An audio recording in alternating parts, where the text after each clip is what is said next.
श्री सद्गुरु महाराज की जय। श्री सद्गुरु महाराज की जय। श्री सद्गुरु महाराज की जय। नमो नमो सद्गुरु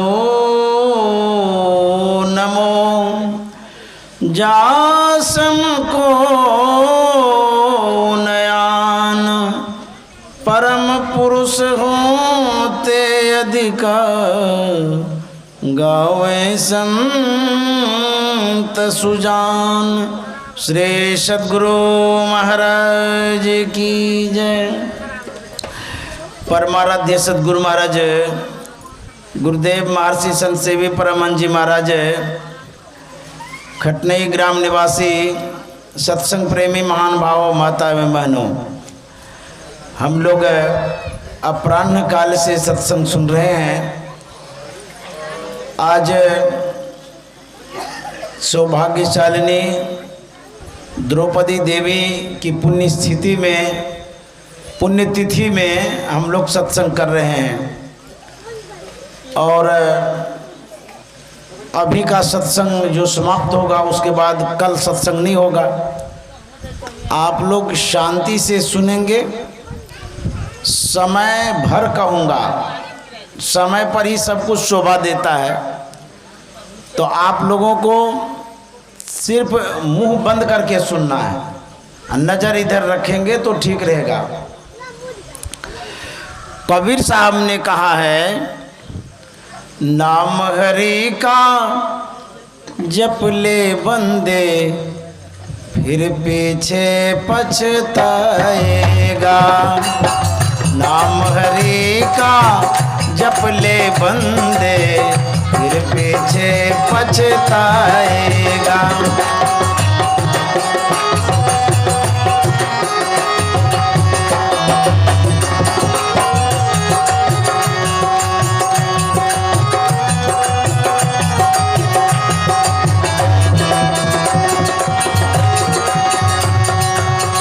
तू कहता है मेरी काया काया का गुमान क्या।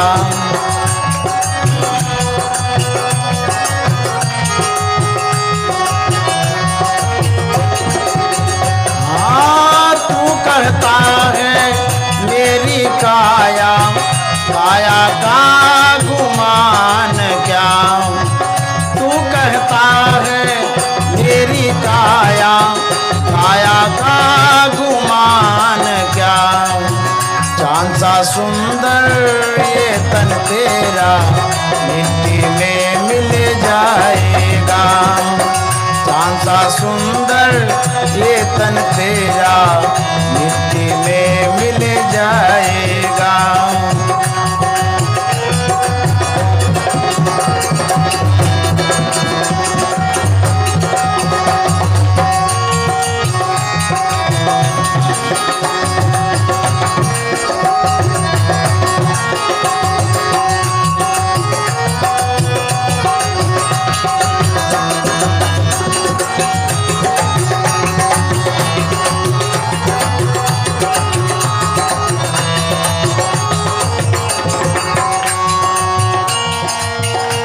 कबीर साहब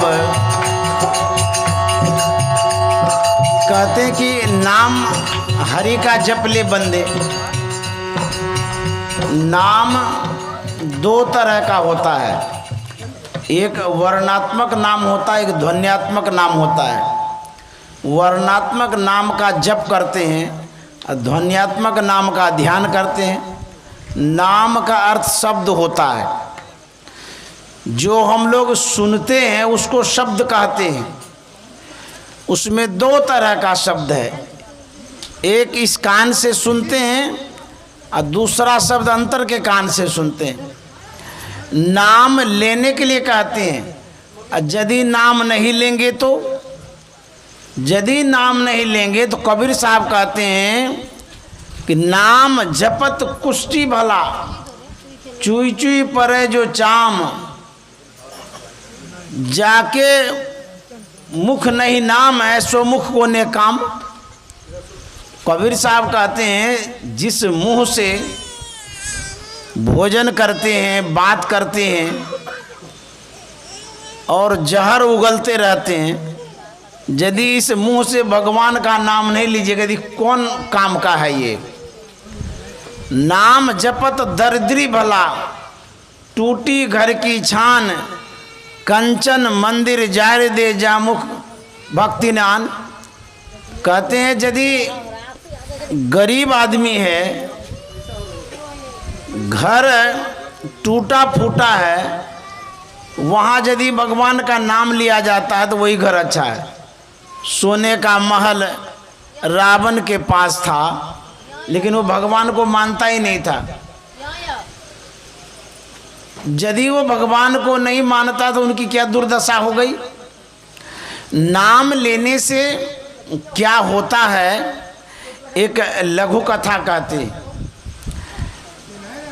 एक सेठ था, कारू सेठ, बहुत पैसा वाला था, पुराने जमाने की बात है, अगाध धन, लेकिन संत महात्माओं को मानते नहीं थे, सत्कार नहीं करते थे। एक बार उनके दरबार में संत सुलोमन गया, भिक्षा के लिए गया था। उन्होंने याचना की, मांगा। कारू सेठ आया, देखा महात्मा है, देना लेना तो दूर रहा, अपनी ही शान बघेड़ने लगे। कारू सेठ कहता है कि महात्मा जी, मैंने जो वस्त्र धारण किया है ऐसा वस्त्र और कोई नहीं पहन सकते हैं, बेशकीमती ये वस्त्र है। संत सुलोमन ने कहा ऐसी बात नहीं है, दुनिया में एक से एक वस्त्र धारण करने वाले हैं, तुम क्या ये दिखा रहे हो।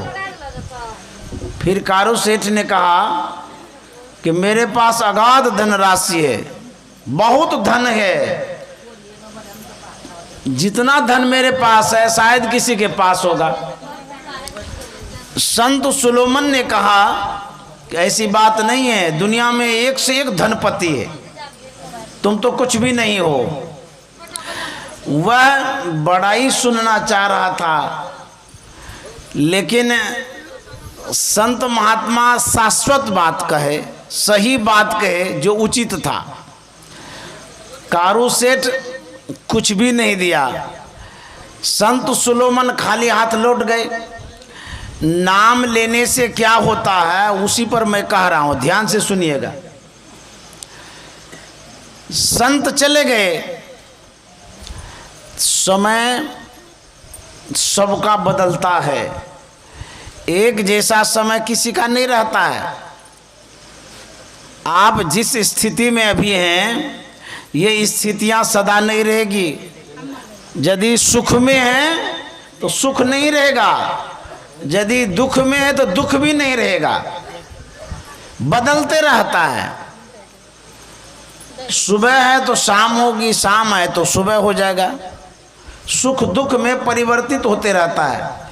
जो राजा है वो भिखारी हो जाता है, जो भिखारी है राजा हो जाता है। ये समय का खेल है।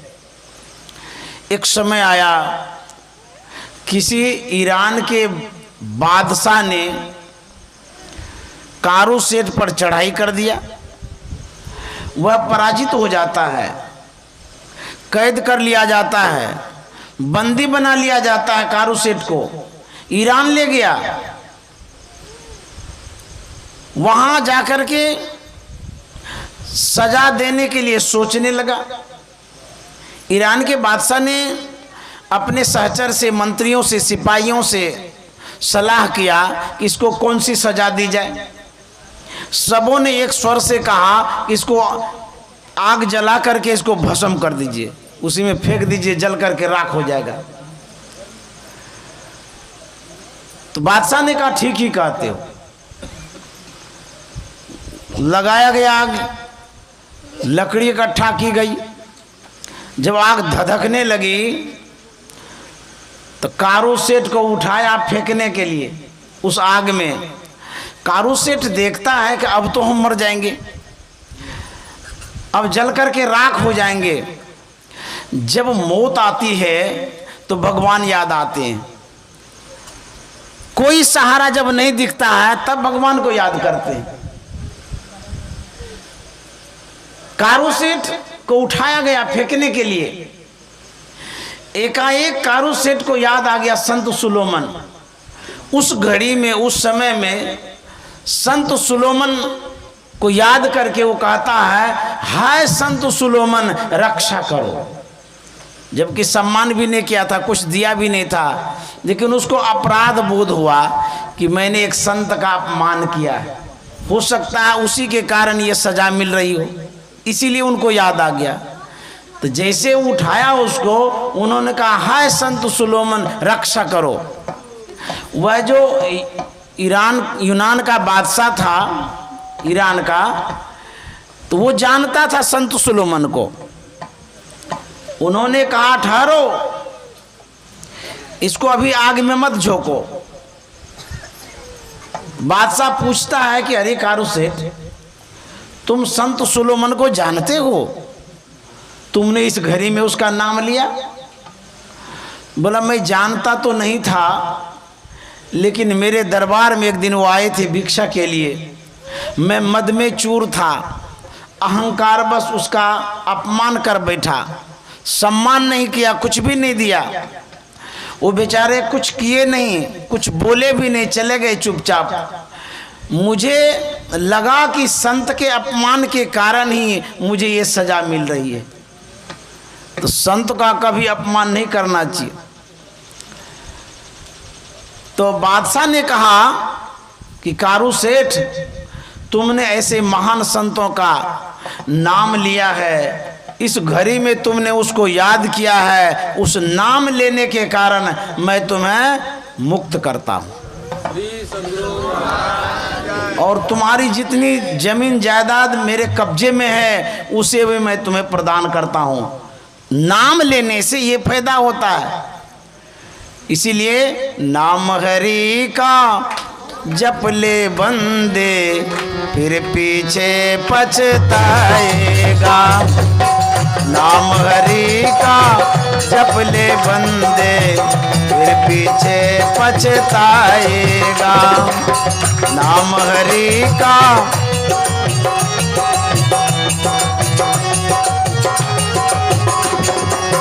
तू कहता है मेरी काया, काया का गुमान क्या?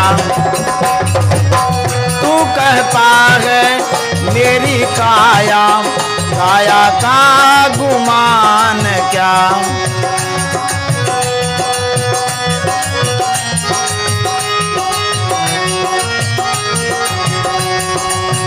चांद सा सुंदर ये तन तेरा मिट्टी में मिल जाएगा। चांद सा सुंदर ये तन तेरा मिट्टी में मिल जाएगा।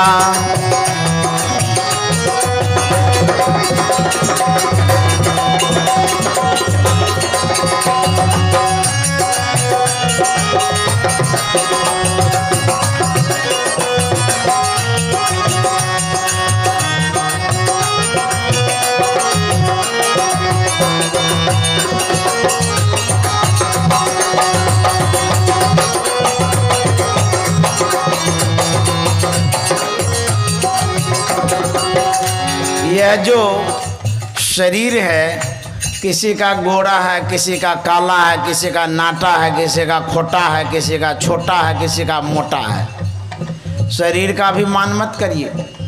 रावण बड़ा शक्तिशाली था, वो आज नहीं है इस संसार में। कबीर साहब कहते हैं, चांद सा सुंदर ये तन तेरा मिट्टी में मिल जाएगा। यह जो शरीर है एक दिन समाप्त हो जाएगा। मौत को याद रखना चाहिए। यदि मौत को भूल जाएंगे सब पाप कर्म हो जाएगा। अब मौत यदि याद रहेगा तो कोई पाप नहीं होगा। मान लिया जाए अभी आपको सूचना मिल जाए कि 100 फीट खरा पानी आने वाला है, तो क्या आप बैंक बैलेंस देखने जाएंगे हैं कि अलमीरा में खोजेंगे रुपया कि साथ में लेके जाएंगे? कुछ नहीं सोचेंगे, उसमें भगवान को याद करेंगे, हे भगवान अब क्या करेंगे? कोई छत पर भाग जाएगा, कोई हवाई जहाज पर उड़ेगा, कोई कहीं से कहीं भाग जाएगा। तो मौत जब याद आता है, व्यक्ति शुभ कर्मों को करता है। जो व्यक्ति मरणासन्न अवस्था में पड़ा हुआ है उसको संसार अच्छा नहीं लगता है। अच्छा लगेगा कैसे? संसार का उपयोग उपभोग नहीं कर सकता वो, न वो अच्छे से खा सकता है, न अच्छे से सो सकता है। रात दिन याद करता है मौत को, कब मरेंगे तब मरेंगे। इस शरीर का कोई ठिकाना नहीं है। जब कबीर साहब का समय था, उनके गुरु रामानंद स्वामी थे। उस समय मुसलमानों का साम्राज्य था, वही शासक लोग थे। तो रामानंद स्वामी के जितने बैरागी साधु थे भिक्षावृत्ति से जीवन यापन करते थे। तो बादशाह के दरबार में मांगने के लिए जाते थे। वहाँ एक मंत्री था, वो पूछता था कि आप साधु क्यों बन गए हैं? तो बैरागी कहता था कि मैं मौत के डर से साधु बन गया हूँ। तो मंत्री कहता है मौत को कौन नहीं जानता है, सब कोई जानता है एक दिन मरेंगे। तुम मौत के डर से साधु नहीं बने हो, खाने के डर से बने हो। तुमको खाना वाना मिलता नहीं है इसीलिए साधु बन गया है।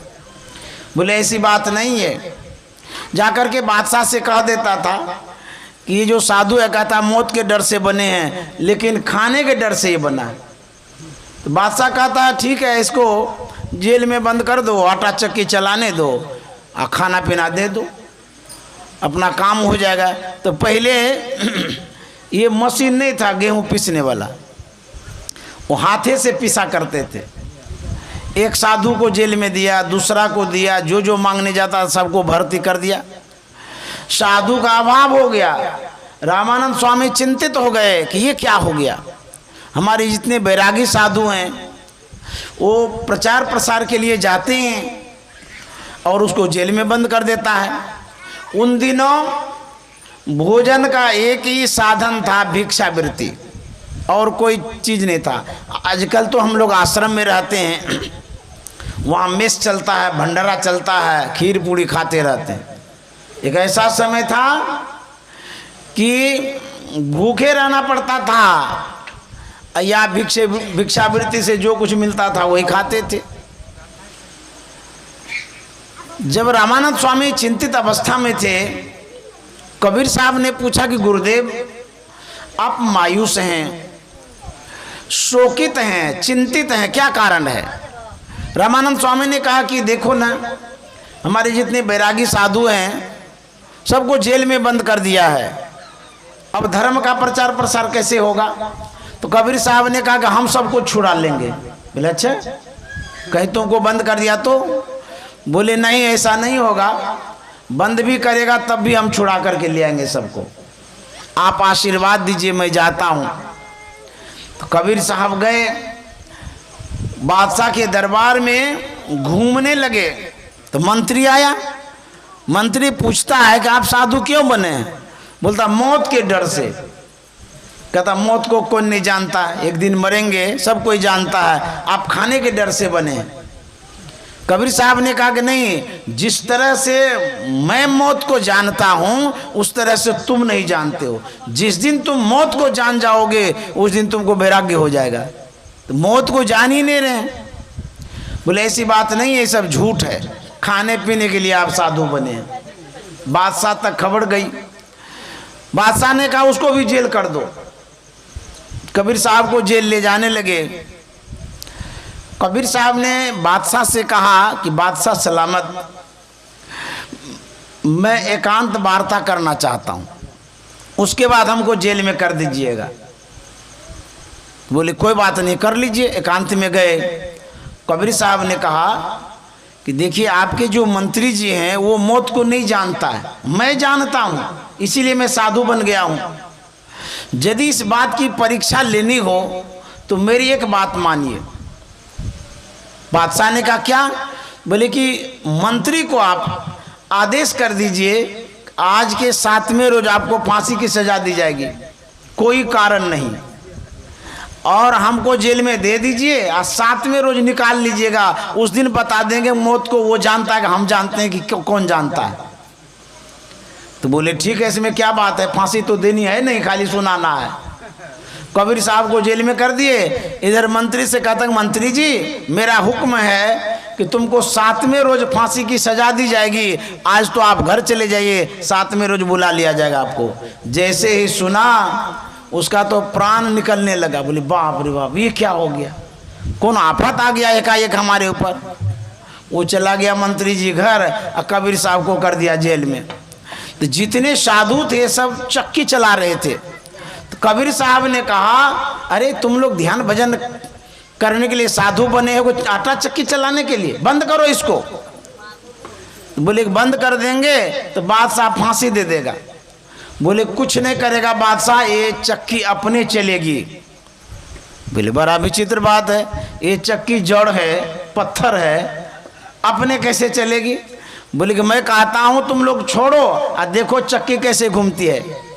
संत में इतनी शक्ति होती है, उनकी जो आवाज होती है पावरफुल आवाज होती है, जिसको चाहेंगे उसको चला देंगे। आप लोग थोड़ा शांति रहिए ना भाई। तो कबीर साहब ने कहा कि तुम लोग पहले छोड़ो, विश्वास करो, देखो चक्की कैसे चलती है। सब कोई छोड़ दिया। कबीर साहब एक चक्की में एक छड़ी लगा दिए, चक्की से आदेश करते हैं कबीर साहब, ए चक्की घूमो। जैसे ही कहा घूमो, सब घूमने लगे। वहां जो जेल में सिपाही था उसको बड़ा आश्चर्य लगा कि कैसे महात्मा हैं, इसने कहा कि चक्की को घूमने के लिए घूमने लगी, जबकि कोई इलेक्ट्रिक भी नहीं है, न कोई घुमा रहे हैं, अपने चक्की घूम रही है। ये संत की शक्ति है। ज्ञानदेव ने तो दीवार को चला दिया, 14 वर्ष का आदमी दीवार को चला दिया। सिपाही दौड़ते हुए गया बादशाह के पास। बोले बादशाह सलामत, क्या कहेंगे? वो जो साधु अभी गया है ना जेल में, वो सबको कहा गया आटा चक्की चलाना छोड़ दो, अपने घूमेगी।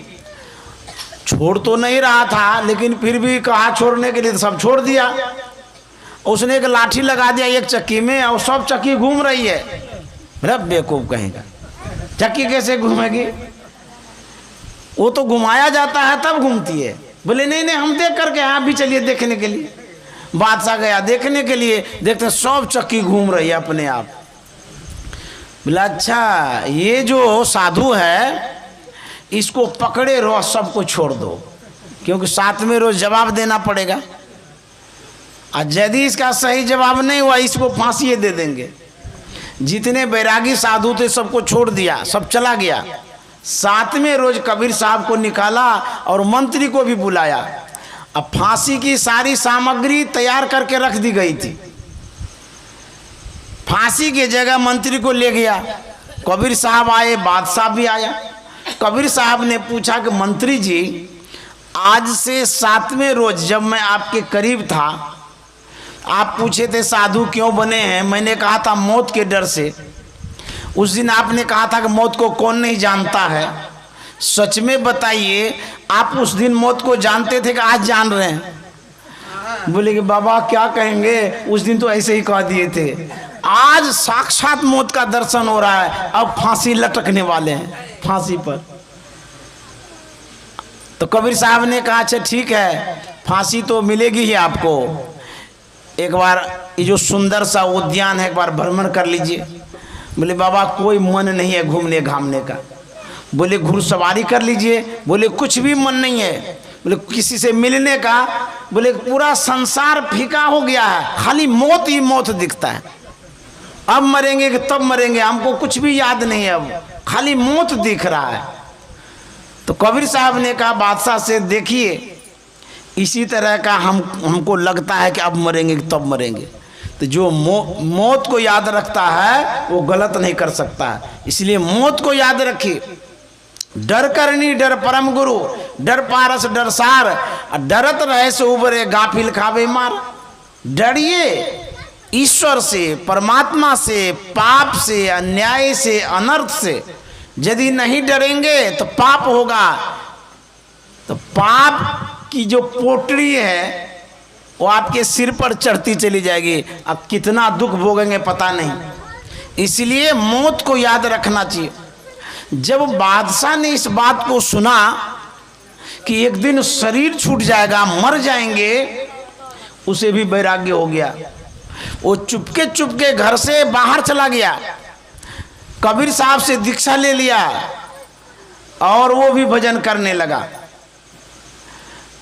लंबी दाढ़ी हो गई, कांख में झोला। पहले के बाबा लोग झोला रखते थे, अब के बाबा लोग वीआईपी हो गए हैं। अब बढ़िया बढ़िया बैग रखते हैं, अटैची रखते हैं। मैं भी रखता हूँ, ऐसी बात नहीं है। और पहले की माई लोग कहती थी बाबा आ रहा झोला में कर लेगा बच्चा को। अब झोला तो है नहीं, बच्चा को कैसे करेंगे अब तो अटैची लेकर घूमते हैं। तो झोला लेकर के घूम रहा था। बादशाह का जो लड़का था वो राजगद्दी पर बैठ गया था। उनके मन में एक दिन हुआ नौका विहार करने का। वह चलता है दरिया के किनारे, हम लोग गंगा कहते हैं, वो लोग दरिया कहता है। दरिया के किनारे गया, नौका पर चढ़ने लगा। वहीं पर वो महात्मा था, उनके पिताजी ही थे, लेकिन पहचान में नहीं आ रहा था। बूढ़ा आदमी, वो लड़का क्या कहता है, ए महात्मा जी चलिए नाव पर घुमा देते हैं आपको भी। अब था पिताजी ही, उसको भी चढ़ा लिया नाव पर, घुमाने लगा।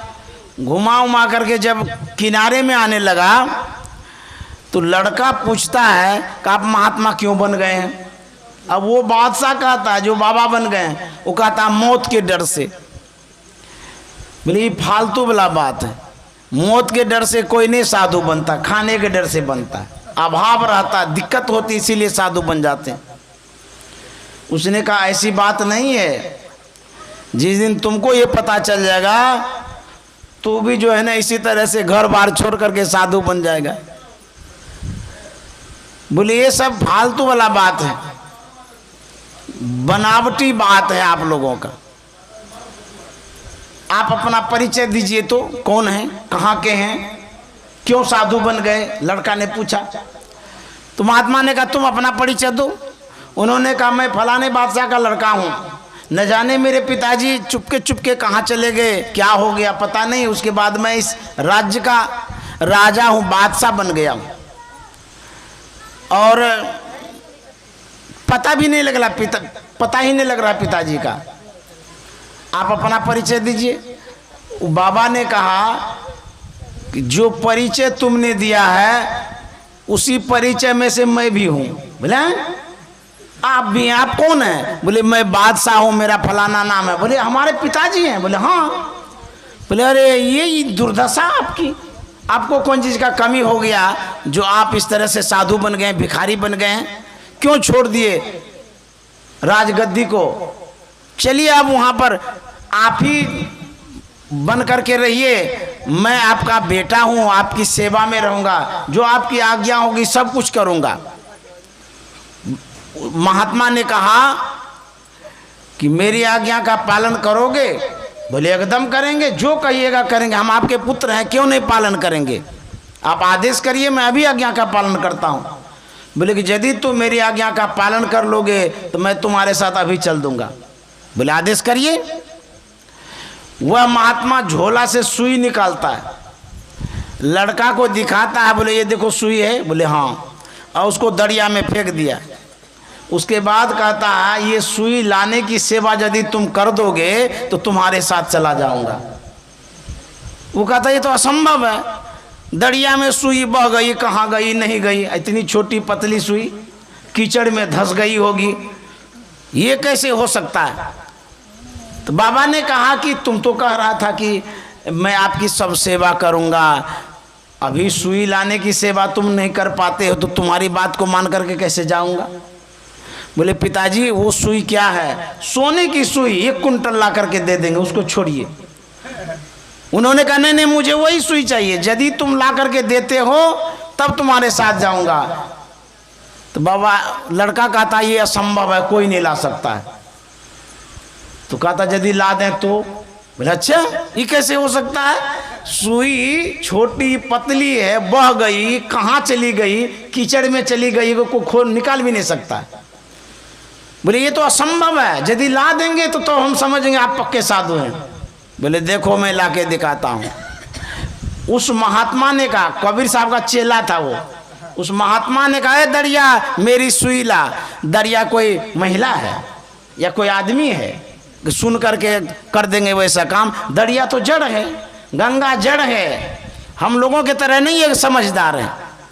लेकिन संत महात्मा जड़ को भी चेतन कर देते हैं।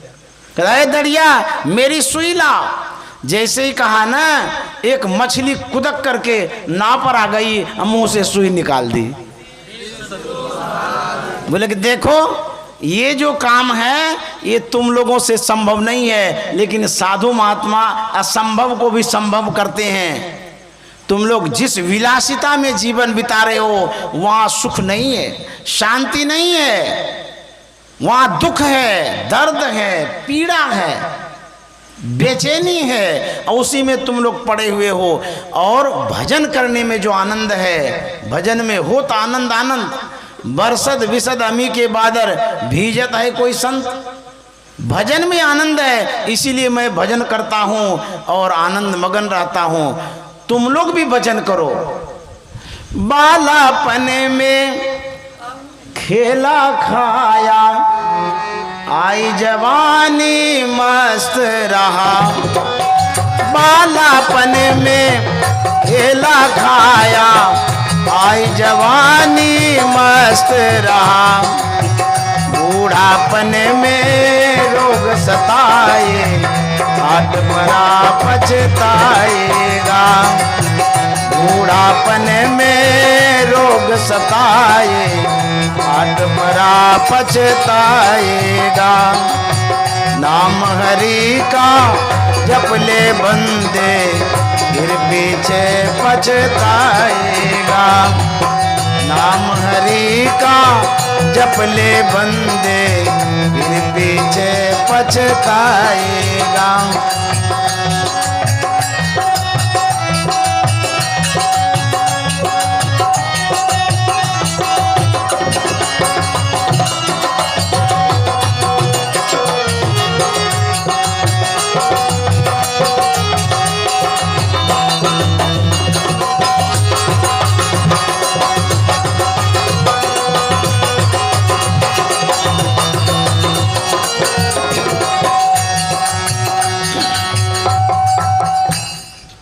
गुरु जिनके जीवन में होता है, सच्चे सद्गुरु, उनके साथ वो रहते हैं। हम आप कहेंगे कि हमारे साथ कहाँ गुरु जी रहते हैं? सच में रहते हैं। एक उदाहरण आपके सामने रखते हैं। स्वामी विवेकानंद जी महाराज शिकागो गए थे धर्म सम्मेलन में। जब वहाँ पर भाषण हो रहा था तो बड़े बड़े विद्वान बोलते थे। स्वामी विवेकानंद जी महाराज को समय ही नहीं दे रहा था। वहाँ की एक महिला थी जो विवेकानंद जी महाराज को जानती थी, वो भी सदस्य थी उस सभा की। उन्होंने संचालक से कहा कि इन्हें भी कुछ समय दिया जाए। तो वो लोग सोच रहे थे कि भारत का महात्मा है, इन लोगों को इतना ज्ञान कहाँ जो भाषण देंगे, इस सभा को संबोधित करेंगे। उपेक्षा की दृष्टि से देखा करते थे। स्वामी विवेकानंद जी महाराज की बहुत बड़ी देन है जो आज सन्यासियों को सम्मान मिल रहा है। बहुत कुछ दिया है स्वामी विवेकानंद जी महाराज ने। साधुओं का मान बढ़ाया है, सन्यासियों का मान बढ़ाया है। और उन्होंने दिखाया है कि एक साधु, एक सन्यासी के पास जो ज्ञान है वो साधारण व्यक्ति के पास ज्ञान नहीं है। जब अनुनय विनय किया गया तो थोड़ा सा समय दिया विवेकानंद जी महाराज को। स्वामी जी ने कहा कि मैं किस विषय पर बोलूं, क्योंकि जो सभा होती है वहाँ निर्धारित किया जाता है कि इस विषय पर बोलना है, बता दिया जाता है कितनी देर बोलेंगे ये भी निर्धारित किया जाता है। तो स्वामी जी ने पूछा कि मैं किस विषय पर बोलूं। संचालक मन में सोचता है कि भारत का महात्मा क्या विषय संपादित करेंगे, इनको क्या पता है। उन्होंने कहा कि आप जिस विषय में बोलना है बोलिए। बोले नहीं नहीं, कोई विषय तो दीजिए, जिस विषय पर दीजिएगा उसी पर मैं बोलूँगा। तो संचालक के मन में होता है कि ये कुछ बोल ही नहीं पाएंगे, ब्लैक बोर्ड पर शून्य बना दिए, जीरो, जो कोई विषय ही नहीं है। स्वामी जी ने कहा ठीक है, भाषण प्रारंभ कर दिए। जब वो बोलने लगे, बोलते ही बोलते तालियों की गड़गड़ाहट होने लगी। सब के सब आश्चर्यचकित हो गए कि हम लोग सोच रहे थे कि शून्य है, इस पर तो बोल ही नहीं पाएंगे, या क्या बोलेंगे, जो बोलना होगा बोलेंगे। इस संत मत का मूल विषय है शून्य, बिंदु, इसी पर उनको बोलने के लिए दे दिया गया।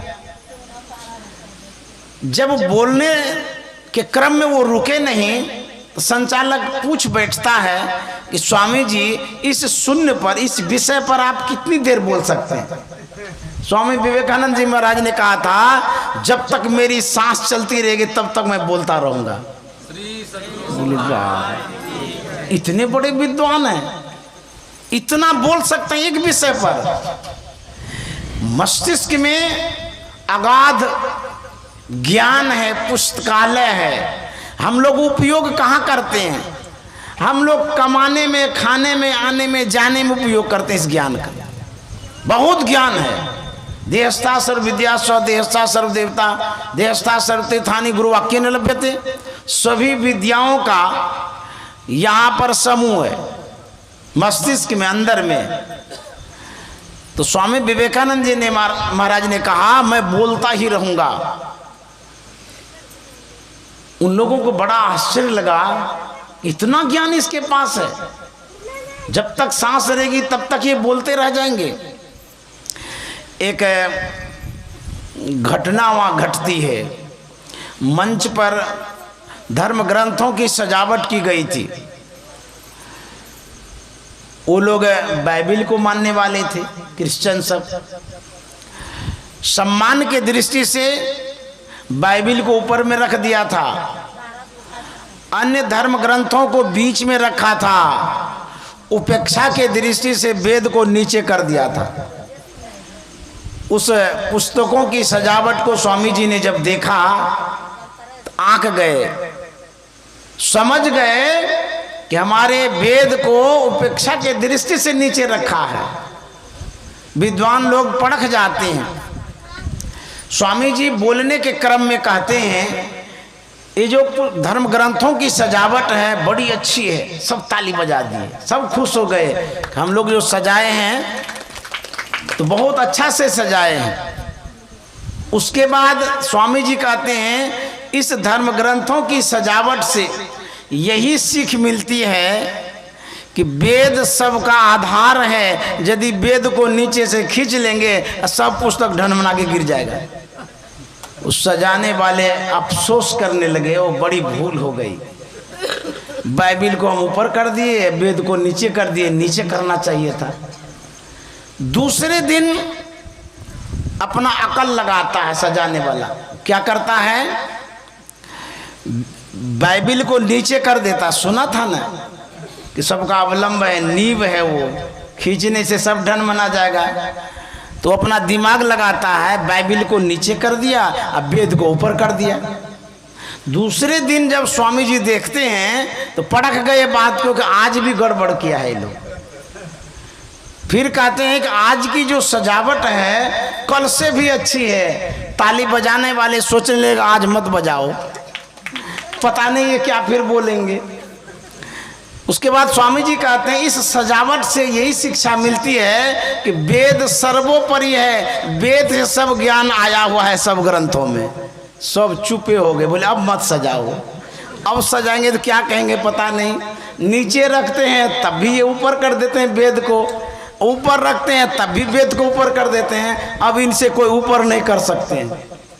ऐसे महान विद्वान साधु संत थे हमारे स्वामी विवेकानंद जी महाराज। एक फोटोग्राफर आता है, वह स्वामी जी का फोटो ले रहा था, तो लेंस मिलाता है, फेस पर कैमरा ले जाता है, तो जैसे वो मिला रहा था कैमरे को, तो पीछे में कोई महात्मा नजर आया। तो कैमरामैन कैमरा हटा करके देखता है, तो देखते कोई नहीं है।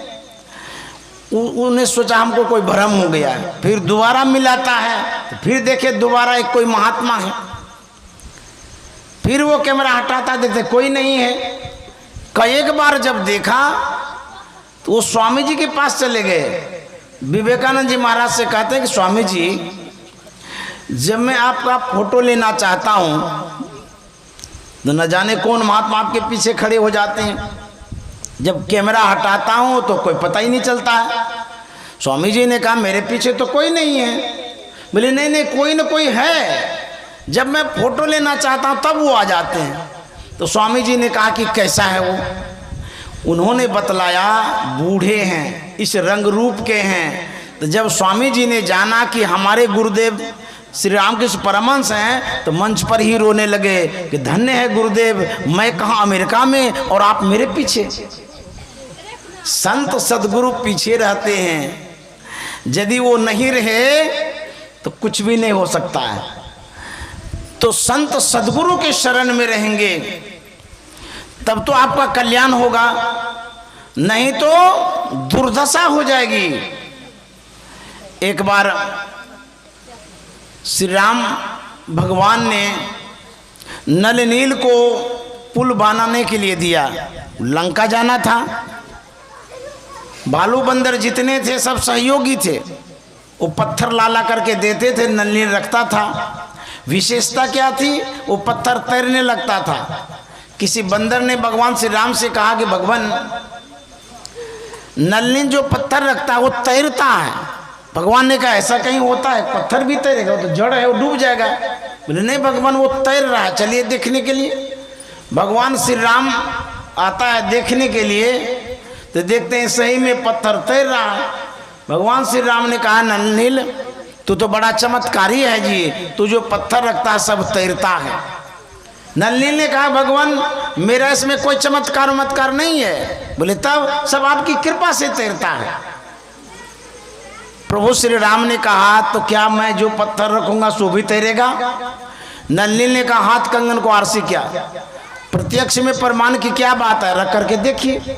एक बंदर छोटा सा कंकर लाता है, भगवान श्री राम के हाथ में देता है। भगवान श्री राम जैसे वो कंकर को रखते हैं, गड़गड़ा करके नीचे चला गया। भगवान श्री राम ने कहा नल नील, तू तो कहता था मेरी कृपा से तैरता है, जो मैंने पत्थर को रखा वो तो रसातल में चला गया। नल नील कहता है कि भगवान वो तो जड़ पत्थर है, यदि आपके हाथ से चेतन ब्रह्मा छूट जाएगा वो किस रसातल में जाएगा उसका कोई ठिकाना नहीं है। गुरु महाराज ने कहा सदगुरु करुण कर तर ठहर, धर्म में ही जावे पार में। जो संत सदगुरु के शरण में रहते हैं उसका बेड़ा पार होता है, अन्यथा सब डूब के मर जाता है। हम लोग संसार के वस्तुओं को एकत्रित करते हैं, तो उसी वस्तुओं पर तो हम अवलंबित हैं, क्यों नहीं करेंगे? संसार के धन को जमा करते हैं तो क्यों जमा नहीं करेंगे? उसी पर तो शरीर टिका हुआ है। संत महात्मा कहते हैं जमा करिए, एकत्रित करिए। कितना? साईं इतना दीजिए, जामे कुटुंब समाए, मैं भी भूखा ना रहूं, साधु न भूखा जाए। इतना तो जरूर चाहिए कि हमारा भरण पोषण हो जाए, हमारे परिवार का भी हो जाए। उसके बाद कहते कोई जरूरत नहीं है। एक तरुण सागर जी महाराज हुए, जैन मुनि है वो, उनका करवा वचन प्रसिद्ध है, मेरे पास सारी पुस्तकें हैं उनकी। एक बात उनकी याद आ गई। उन्होंने कहा कि लोग टीवी सेट जमा करता है, करते हैं ना घर में, टी सेट जमा करता है, डिनर सेट जमा करता है, सब कुछ जमा करता है घर में। तो उन्होंने कहा कि टी सेट हो, टीवी सेट हो, डिनर सेट हो और माइंड अप सेट हो, सब सेट हेट हो जाएगा। यदि पागल कोई व्यक्ति जमा करते रहे उसका उपभोग नहीं कर सकता है। पागल क्या करेगा उपभोग? टीवी को फोड़ देगा, जो कुछ जमा करे उसको फेंक फाक देगा। इसीलिए यदि माइंड को सेट करना चाहते हैं वो सेट होता है सत्संग में। गाड़ी को गैरेज में ले जाकर के ठीक करते हैं, और ये सत्संग जो है ना माइंड को सेट करता है। सत्संग करेंगे तो माइंड सेट रहेगा, नहीं तो जड़ को जमा करते रहेंगे उसमें पागल हो जाएंगे। गुरु महाराज कहा करते थे, जब धन नहीं होता है तो धन के लिए भूत के तरह पीछे पड़ जाते हैं कमाने के लिए, और जब धन हो जाता है उसको बचाने का प्रयास करते हैं पागल के तरह। इसलिए धन हो आवश्यकता भरो। कबीर साहब कहते हैं, वहां से क्या तू लाया बंदे, यहां से क्या ले जाएगा। वहां से क्या तू लाया बंदे, यहाँ से क्या ले जाएगा। मुट्ठी बांधे आया जग में, हाथ पसारे जाएगा। मुट्ठी बांधे आया जग में, हाथ पसारे जाएगा। नाम हरि का जप ले बंदे, फिर पीछे पछताएगा। नाम हरि का जप ले बंदे, फिर पीछे पछताएगा।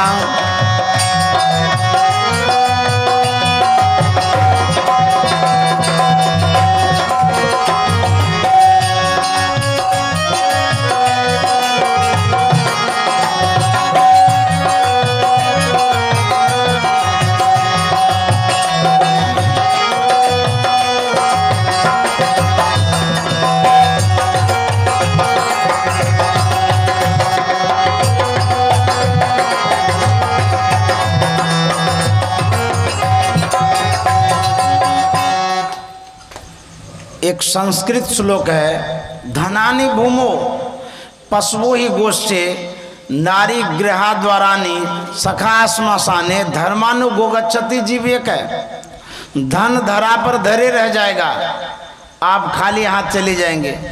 जो पशु है पशुशाला में बंधे रहेगा, उसको छोड़ करके आप चले जाएंगे।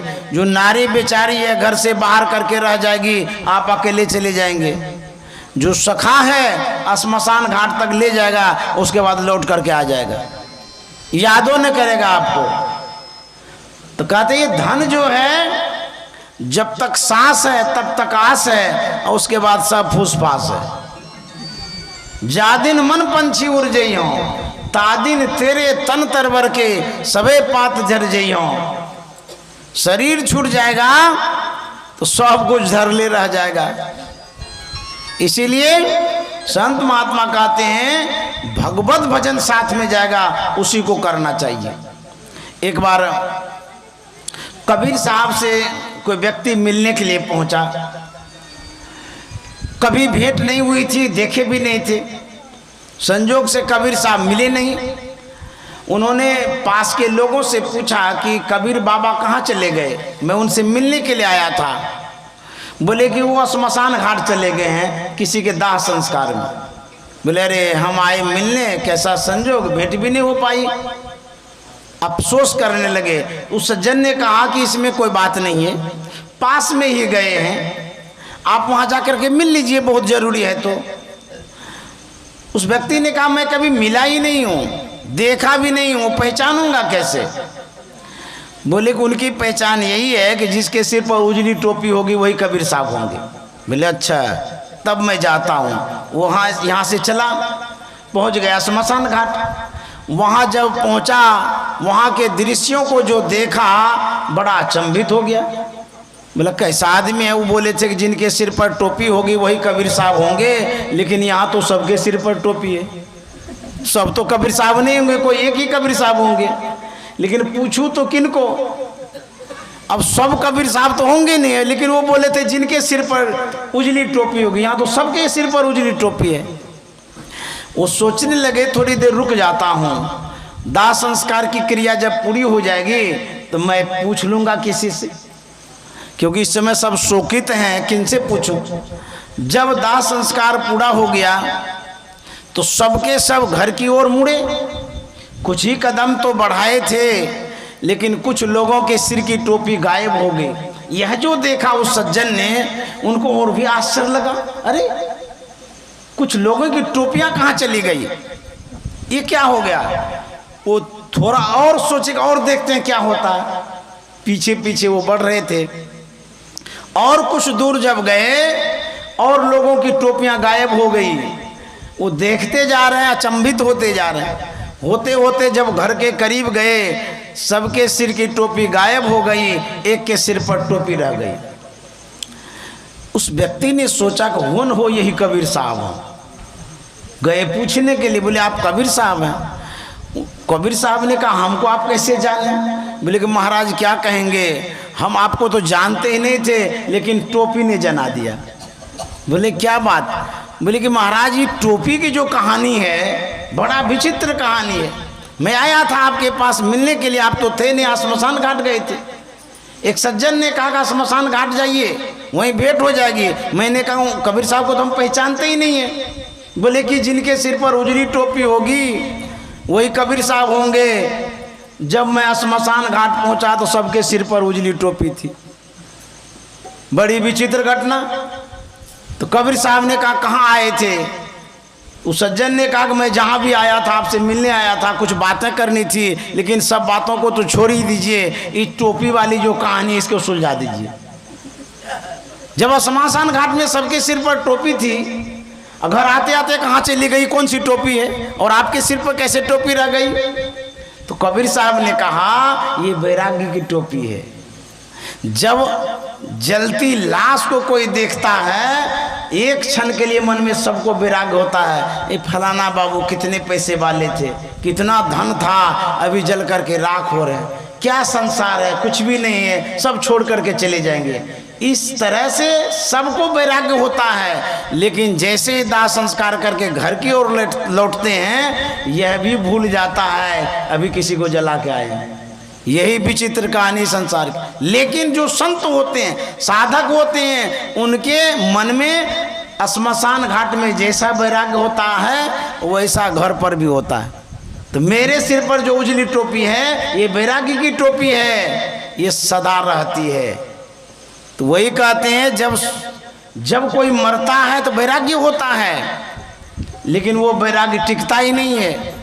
हम संसार के जड़ को जमा करते हैं, धन को जमा करते हैं, लेकिन जाता किसके साथ है? किसी के साथ नहीं जाता है। जब नोटबंदी हुआ था, पैसा रखने के लिए तबाह तबाह हो गया था लोग। मीडिया वाले बता रहे थे कि कहीं पर एक बाथरूम में टाइल्स लगाया था, टाइल्स के भीतर में ईंटा नहीं था, खाली पैसे था। बुझिए ये मीडिया वाला भी कैसा आंख रखता है, सब पकड़ लेता है। कैसा कैसा इसके पास यंत्र है, और कैसे पकड़ लिया। 100 पैसा उसको एकदम गाथ दिया था, टाइल्स लगा करके ढक दिया था, फिर भी पकड़ लिया। बहुतों ने पैसा को जला दिया, बहुतों ने फेंक दिया। अत्यधिक रुपया यदि आपके पास होता है वो आपके काम का नहीं होता है। धन की 3 गतियां बतलाई गई है, भोग, दान और नाश। यदि आपके पास धन है तो भोगिए, खाइए खूब बढ़िया से, जमा करके मत रखिए। सांस छूट जाएगा तो, एक्सीडेंट में मर जाएंगे तो वो पैसा जाएगा कहीं रह जाएगा। बहुत लोग कंजूस होता है, खर्चा नहीं करना चाहता। मक्खी चूस भी होता है, दाल में पानी नमक दे के खाता है। पूछता है कि भाई इतना पानी वाला दाल क्यों खाते हैं? पैसा बचेगा ना खेत लेंगे। ले आ खेत लेते लेते बीचे में मर गए तो पैसा धर ले रह गया, आप चले गए। खा लीजिए। बीमारी जब होती है ना, आपके पास अलमीरा में ड्राई फ्रूट्स है, बादाम है, छोड़ा है, मनक्का है, किशमिश है, रखा हुआ है। डॉक्टर कहता है कि आप वो सब चीज़ नहीं खा सकते हैं, पचेगा नहीं, खराबी हो जाएगी। आपको मना कर दिया गया है। मन में होता है कितना हजार का ड्राई फ्रूट्स है, अलमारी खोल खोल के देखते रहते हैं, खा भी नहीं सकते हैं। तो भोग का भी एक समय होता है, यदि समय पर नहीं भोगिएगा तो ताकते रहिएगा, खा भी नहीं सकिएगा। इसीलिए रुपया खर्चा करके खाइए, खूब ऐशो आराम से रहिए। उसके बाद यदि अधिक है तो दान करिए। मैं अपने लिए नहीं कहता कि हमको दान दे दीजिए, अरे किसी और को दीजिए। उसके बाद तीसरी गति जो होती है नाश का, उसमें प्रयास करने की जरूरत नहीं है। रुपया गिर जाएगा, हेरा जाएगा, कोई ले लेगा। आज शाम को किसी ने फोन किया था, कोई सत्संगी फोन किए थे कि मैं कुप्पा घाट गया था, कुप्पा घाट में पता नहीं मेरे पर्स से 1000 रुपया गिर गया। तो मैंने कहा आप दान नहीं किए होंगे इसलिए गिर गया। गिर जाएगा, नाश हो जाएगा, चुरा लेगा, खराब हो जाएगा। इसलिए कहते हैं कि जो आपके पास है उसका उपयोग कर लीजिए। वहां से क्या तू लाया बंदे, यहाँ से क्या ले जाएगा। वहाँ से क्या तू लाया बंदे, यहाँ से क्या ले जाएगा। मुट्ठी बांधे आया जग में, हाथ पसारे जाएगा।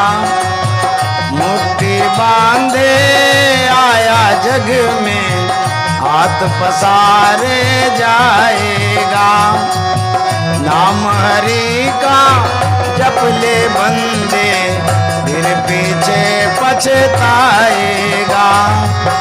नाम हरि का जप ले बंदे, फिर पीछे पछताएगा।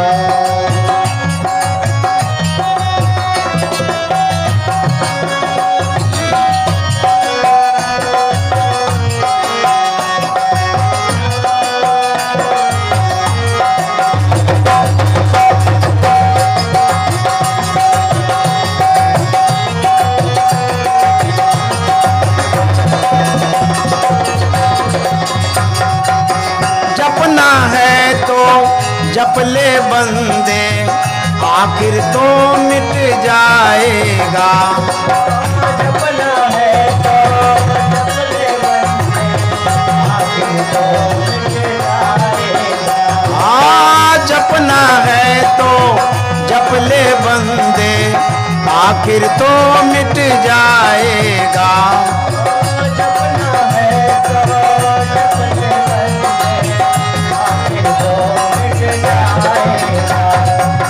बात कबीर सुनो भाई साधो, करने का फल पाएगा। बात कबीर सुनो भाई साधो, करने का फल पाएगा।